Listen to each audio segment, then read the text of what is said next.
그래서 여러분은 대한민국의 먼저 온 통일이고 한국교회 땅속에 묻힌 보화 같은 존재입니다. 대한민국에 오기까지 그 험한 길을 뚫고 오시느라 수고 많으셨습니다.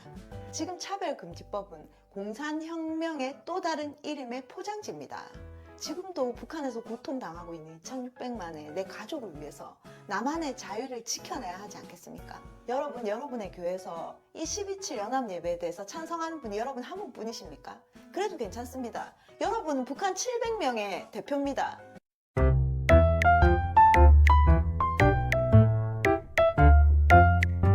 직진의 여왕! 오늘도 북한의 자유와 복음의 소식을 들고 북진하는 여자 이정아입니다. 반갑습니다. 어떻게 지내고 계셨나요? 점점 추워지는데 감기 조심하시기 바랍니다. 저는 12.7에 대한 이 뜨거운 열기가 제 속에 불타올라서 반팔을 입어도 춥지 않을 정도입니다. 그래도 일교차가 심하니까 여러분들은 따뜻하게 입고 다니시기 바랍니다. 12.7에 아프면 안 되잖아요. 오늘은 탈북하신 가족들에게 띄우는 전상서로 영상을 한번 찍어보겠습니다. 저는 북한의 진심인 사람인 건 아시죠? 제가 오늘 탈북민이라는 말보다는 탈북하신 가족이라는 표현을 사용하겠습니다. 여러분은 같은 민족이기도 하지만은 예수 그리스도의 한 몸 된 지체이자 가족이니까요. 제가 지금 12.7에 대한 영상을 계속 찍고 있는데요. 하나님께서 저에게 이번 12.7 연합예배가 복음 통일로 가는 중요한 기점이라는 확신을 아주 강력하게 해주셨기 때문에 직진 중입니다. 10월 28일부터는 한국에 없을 것 같습니다. 그럼 북한에서 자유를 찾아오신 우리 가족들에게 전상서를 올려보도록 하겠습니다. 여러분의 인생의 시간과 육체의 대한민국의 아픔을 새기고 있고요. 역사의 증인이요 예수님의 남은 고난을 불가항력적으로 채우고 있는 구레네 시몬과 같은 부름받은 자들이라고 생각합니다. 그래서 여러분은 대한민국의 먼저 온 통일이고 한국교회 땅속에 묻힌 보화 같은 존재입니다. 대한민국에 오기까지 그 험한 길을 뚫고 오시느라 수고 많으셨습니다. 그런데 이번에 12.7 연합예배는요. 우리 탈북하신 가족분들에게 아주 충격적인 소식입니다. 이번 12.7은 대한민국의 자유를 지키고 한국교회 성벽을 막아서고 다음 세대들이 살아갈 자유의 생태계를 수호하는 일이고 우리 북한에 있는 가족들에게 자유를 선물할 수 있는 문을 여는 통로입니다. 우리는 남한에서 태어나서 남한에서 살아온 사람들입니다. 70대 이하의 나이를 가지신 분들은요. 자유를 뺏겨본 적도 없고 6.25 전쟁을 경험한 적도 없습니다. 사실 문재인 전 정권 때요. 백신 패스로 북한의 100만 분의 1 정도 그렇게 조금 자유를 박탈당해 보긴 했습니다. 그렇지만 자유를 뺏기는 삶이 어떤 것인지 우리는 사실은 잘 알지 못합니다. 그렇지만 여러분들은 자유를 뺏기는 것이 어떤 것인지 자유가 뺏기고 난 이후 국가는 어떻게 되고 교회는 어떻게 되고 우리 자녀들은 어떻게 되는지 여러분 스스로 체험하고 경험해 보지 않았습니까? 지금 차별금지법은 공산혁명의 또 다른 이름의 포장지입니다. 여러분은 공산주의 국가에 살면서 가정과 교회와 내 자녀가 어떻게 사는 것인지 경험해 보시지 않았습니까? 여러분은 하나밖에 없는 목숨을 내놓고 자유를 찾아 이 수영만리 한국 땅으로 오신 분들이 아니십니까? 여러분들은 2600만 북한 동포들 중에서 특별히 선택되어서 이 남한에 보내진 34,000명이라고 생각되지 않으십니까? 지금도 북한에서 고통당하고 있는 2600만의 내 가족을 위해서 나만의 자유를 지켜내야 하지 않겠습니까? 여러분이 지금 다니는 교회에서 만약에 북한 선교를 안 하겠다면 여러분은 교회 평화를 위해서 안 할 겁니까? 5천만 국민 중에서 34,000명은 너무 작다고 포기하실 겁니까? 이것은 여러분이 나서야 할 주제이고 목숨 걸고 반대하고 이 대한민국에 사는 공산주의 국가를 한 번도 경험해보지 못한 국민들을 깨워야 할 사명과 책임이 있는 여러분들입니다. 제가 만나는 탈북하신 우리 가족들 그분들에게 간곡하게 말씀드립니다. 여러분 한 명이 북한에 계신 약 700명의 대표라고 생각하시면 됩니다. 그렇다면 북한에 있는 내 가족에게 내가 누리는 자유와 복음을 전해주기 위해서 여러분이 할 수 있는 이 비상사태를 막는 이 일을 하셔야 되지 않겠습니까?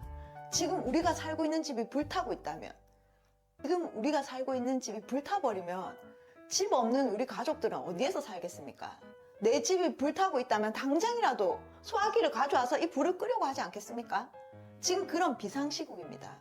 지금 이 자유를 지키지 않으면 우리는 또 다른 공산국가의 형태를 조만간 경험할 것입니다. 그렇다면 통일이 된들 무슨 소용이 있겠습니까? 여러분, 여러분의 교회에서 이 12.7 연합예배에 대해서 찬성하는 분이 여러분 한 분뿐이십니까?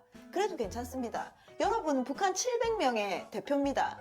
그러면 여러분과 함께 하는 자들과 함께 일어나십시오. 여러분들은 자유가 없는 국가와 있는 국가가 어떤 것인지 그 차이를 알지 않습니까? 여러분들이 할 수 있는 최선의 것으로 이 남은 열흘 12.7을 위해서 헌신하시길 요청드립니다. 이제 얼마 남지 않았습니다. 이때 12.7을 위해서 헌신하지 않으면 나중에 12.7이 지나고 후회할지도 모릅니다. 여러분, 이 12.7에 대해서 지지하고요. 성명서를 발표하기를 권유드립니다. 그것까지 아니더라도 여러분이 있는 자리에서 진리를 사수하기 위해서 12.7을 전파하시기 바랍니다. 여러분이 말하는 것은 아주 강력한 힘이 있을 것입니다. 왜냐하면 여러분은 경험하고 오신 분이잖아요. 탈북하신 우리 가족 여러분, 저희 수백 명이 외치는 것보다요, 여러분 한 명이 외치는 것이 더 영향력이 있다는 말입니다. 탈북하실 때 기계와 용기와 그 간절함, 그것을 다시 발휘하셔서 남한 국민들도 깨우고 북한 가족들도 살리는 그런 여러분들이 되시기 바랍니다. 사탄의 목적은요, 한 가지입니다. 주님이 다시 오실 길을 막는 것입니다. 이것을 위해서 사탄은 예수님의 초림 때도 예수님의 재림 때도 자신의 모든 것을 걸었습니다. 지금 이 시대의 음료는요, 공산주의고 차근법으로 포장된 공산주의입니다. 왜 그런 줄 아십니까? 동성애가 만연해지면요, 내가 남자인지 여자인지, 나는 남자랑 결혼해야 되는지 여자랑 결혼해야 되는지, 이런 결혼에 대한 정체성 자체가 혼란이 오게 됩니다. 그러면 이 가정에서의 하나님이 창조하신 질서가 파괴되게 되죠. 그러면 이혼 가정이 늘어나고요. 그럼 순결에 대한 정의가 사라지게 됩니다. 그러면 어떻게 되는지 아십니까? 우리 자녀들, 우리 다음 세대들은 어김없이 거리를 방황하게 됩니다. 교회를 떠나게 되는 거죠. 문화적으로 말씀에 대한 신뢰가 떨어지면요, 결국에는 교회는 점점 사라지게 돼 있습니다. 그러면 어떻게 됩니까? 가정이 파괴되고 교회가 점점 사라지게 되면 결국 우리에게 생육하고 번성하고 충만하라는 이 말씀에 순종하는 것은 이 땅의 얘기가 아니고 저 먼 우주의 얘기가 될 것입니다. 결국 예수님 오실 길을 예비하는 신부들이 점점 줄어들게 되면 이것을 충만한 수가 차지 못하게 되고 주님이 다시 오실 길을 방해하는 것이 되겠죠. 그래서 가정, 다음 세대 교회는요, 예수님 재림의 가장 중요한 열쇠입니다. 이것은 차근법 안에 모두 들어있고요. 이것이 사탄의 전략인 것이죠. 사탄의 목표는 이 법 하나로 아주 강력하게 성취될 수 있습니다. 여러분, 이번 12.7에요, 좌우당간에 결단하시기 바랍니다. 지금 비상사태고 비상시국입니다. 집이 불타고 있는 상황이라니까요. 모두 나오시지 않으면 다음은 기회가 없을지 모릅니다. 여러분, 12.7에 다 모입시다. 화이팅! 직진의 여왕은 자유민주주의, 자유시장경제, 기독교 입국론, 한미동맹의 이승만 건국 대통령의 정체성으로 통일한국의 문을 여는데 전력하기로 약속합니다. 끝까지 들어주셔서 감사합니다. 또 뵐게요.